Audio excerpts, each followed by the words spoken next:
It's been called the worst disorder in living memory in London. Hundreds of people have been arrested. A man shot in Croydon in South London has died of his injuries. Britain's Prime Minister recalls Parliament on Thursday. He vows those responsible will be brought to justice. This is criminality, pure and simple, and it has to be confronted and defeated. In other news, Asian markets again reflect global economic fears. They end the day sharply down, but the U.S. market rose a bit in the opening hours of trading. Not enough Hindu priests. The young are given a crash course to fill the gap.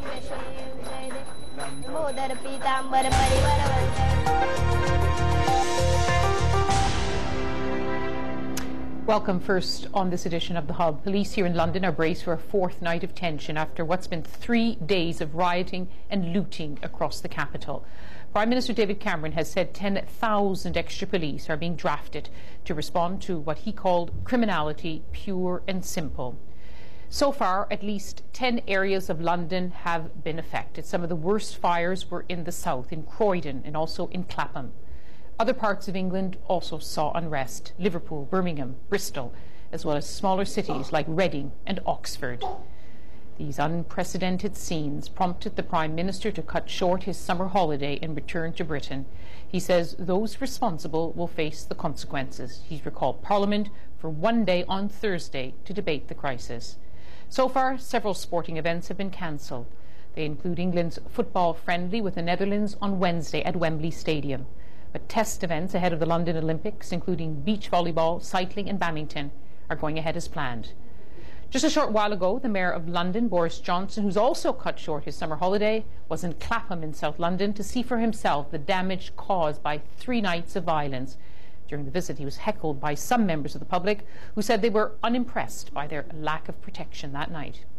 I know there are questions about the police response and about police numbers, and we are certainly. I understand that, and we are certainly going to be dealing with those. What are you going to do tonight to make policing better on the streets? Let me tell you tonight. You talk about robust policing. What does that actually mean? Tonight we are going to have a huge number of police on the streets, and I understand that. Where were they? At 5 o'clock we knew they were going to hit, and no one was here. I was in the salon when a brick got through the wall, through the window, and no one was here to defend me. I know, and that is why we are putting many more police on the street. What about Mark tonight? What about the response to his family? We are going to make sure. We're going to make sure. And that, by the way, that's a very good point. I think it is time that. What about the? It is time. It is time that people who are engaged in looting and violence stopped hearing economic and sociological justifications for what they. Are you aiming that at me? Because I was on Sky TV talking about it. Listen to the black youth. Listen to the black youth. Boris Johnson getting a hard time there from the crowd. So let's discuss these issues. We're joined in the studio by Daniel Snell. He's the founder of Arrival Education. It works with young people to help them become successful adults. One of his young students, you can call him, Gilbert Sabaki, who is 17, lives in Hackney, in one of the areas badly affected by the riots. Let me ask you first, Gilbert, when you saw the rioting take place, what was your reaction? Were you surprised? Were you shocked? I was shocked, but more upset that my community was going down the drain, really, and everything that's local to me was just getting destroyed. Well, among your friends, when you get together and talk, is there anger or boredom? That's what we've been hearing, that the youth are angry and bored. Among my friends, it's really confusion, because not a lot of my friends are involved in any of this, so it's really confusion about how it's got to this stage. What do you think? I think, personally, that it's down to anger, and people aren't necessarily sure at what they're angry at. So they say they're angry at police, but then they go and set cars on fire, set businesses on fire. They say they're angry at the system, but they don't protest and follow the right ways to get anything effective done. And I think rooted in this is just fear, because everyone's uncertain about the future and about what prospects are there for them. So this is just escalated, boiled over to the point at where now we have a full-scale riot. What do you think, Daniel? Were you surprised by what you saw? You deal with young people and trying to make sure they don't do the kind of rioting that we've seen for 3 nights. Am I surprised? I'm not sure if I'm surprised. I'm saddened and I'm frustrated and I'm angry, and I think the nation is angry, and I don't think young people have a monopoly on anger, but I think they act like they do. I think young people have inexperience of life and make all sorts of assumptions and don't understand cause and effect. And here we have a situation where we're living in a time of austerity. There are cuts. Many of the services in these communities have been cut back. Were all of these young people engaged in all those services? I'm not sure. A lot of them were just out on the streets and on the roads. Would it have helped, though? We had another guest earlier who said, had there been more training centres, this wouldn't have happened. It's possible, but you know, probably. But I don't think it's necessarily about the opportunities that are available, because there are always an abundance of opportunities. What in my mind is the issue is, first of all, there is very little confidence in these communities, and even if you do bring opportunities to them, they often don't know what to do with them, and they're often overwhelmed by the opportunities.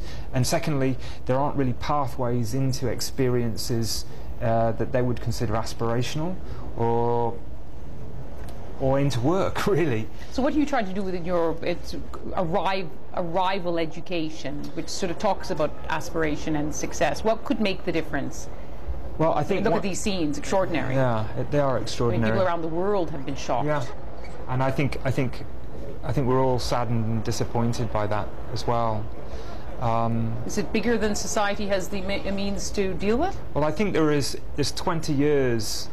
This has been building up for 20 years, partly because we've got a culture where people are not quick to stamp down on this, and we live in a time of political correctness where it's not appropriate to be heavy-handed, and perhaps that's the right way to go. But now we're seeing a switch over, and this evening I think the police are going to come down pretty hard. So my hope is these young people come off the streets and stay off the streets. Because we've got to a tipping point, I think, in the UK now, where we're collectively mad enough to force administration to get the police engaged in these communities in a more direct way. And if young people are listening to this, they should definitely get off the streets. And also mothers should know where their children are. We wish you the best with your programme, Daniel. Thank you. Gilbert, we wish you the best too. Thanks. Next time you come in, maybe you'll be a CEO. Yeah. Thank you for joining us. Thank you for having us. Thank you. We're going to keep an eye on that story, but let's just take a look at one of the other top stories this hour. Asian markets, they got off to a bad start today amid fears of a double-dip recession in the US and economic woes here in Europe. Hong Kong shares plummeted more than 6% in the first few minutes of trade. Japan's Nikkei index fell nearly 5%. South Korea's Kospi lost more than 7% before recovering slightly. All this after a disastrous day on Wall Street. Monday saw the Dow slip to its lowest since 2008. Well, let's go to the New York Stock Exchange. We can join the BBC's Michelle Fleury.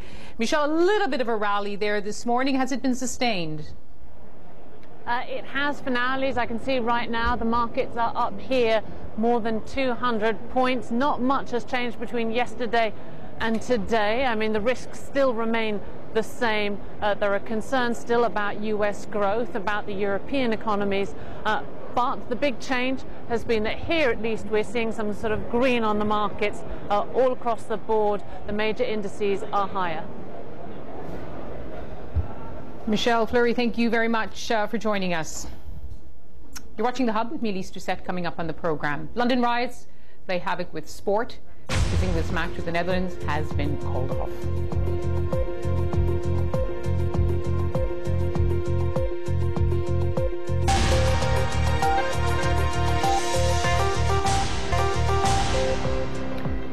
You're watching The Hub with me, Lise, to set the headlines this hour. An extra 10,000 police are being deployed across London to prevent a fourth night of rioting. Shares are up on Wall Street, raising hopes of a modest recovery. Most markets in Europe also close up. The shocking images from across London are being seen across the world. In many places, this is a lead story on news bulletins. Let's just take a look at how they're being reported. In China, there's been concern about what this suggests for security in the run-up to the 2012 Olympics. In Libya, they've taken a different angle on the story. Our World Affairs correspondent Emily Buchanan looks at the reaction. London under siege of violence. Mass rioters running rampant through 4 cities in the UK. Look at this picture of a woman escaping the flames. So many people arrested in London, the jails are full. That was how ABC in America woke its audience up on Tuesday.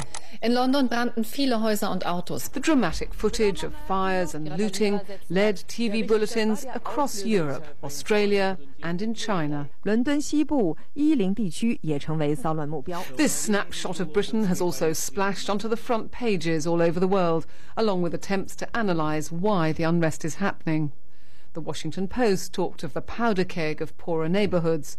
The Times of India said there were questions over whether the metropolis was safe enough to stage next year's Olympic Games. The riots were even the lead story on government-run Syrian TV, a country itself consumed by political unrest. Across other parts of the Middle East, some commentators had their own particular slant. On Libyan state television, one presenter broke off in the middle of his show to express in English his solidarity with the rioters. We are with you. Our leader always support the black power in America, in Britain. We supporting you. You hear me? We are with you. And we will demonstrate here for you. These are images which have shocked the world. The question now is how damaging they'll be to Britain's global reputation. Emily Buchanan, BBC News.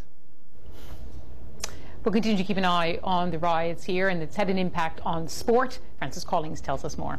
Please, thank you very much indeed. Yes, the ongoing security situation here in London and elsewhere is causing real problems with the sporting calendar. Notably, England's football international with the Netherlands on Wednesday has been called off in the wake of 3 consecutive nights of rioting in London.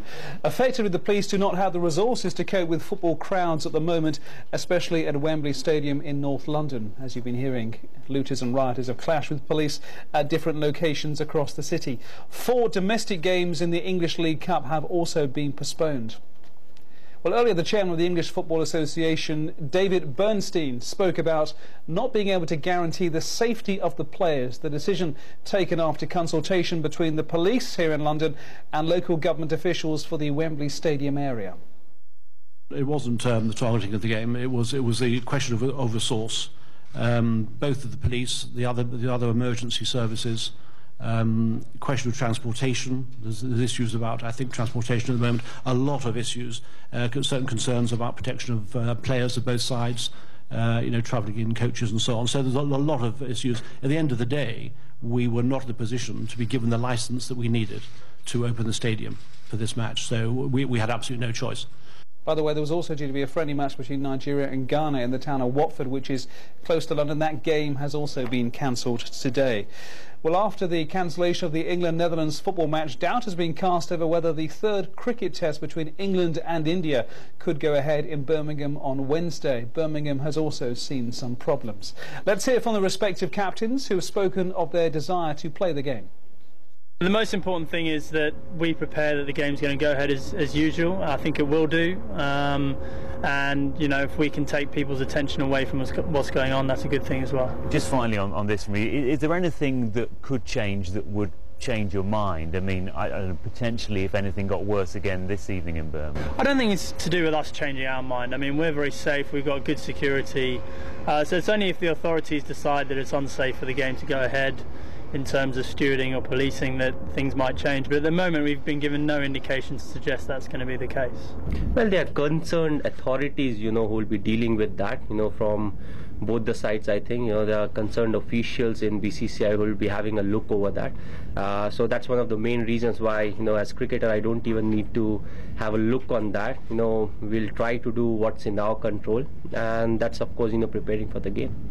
Let's give you some other cricket news. And the Pakistan-born Australian batsman Usman Khawaja has said he was being refused a visa into India for next month's Champions League 2020 event. Khawaja has vented his anger on the social media site Twitter.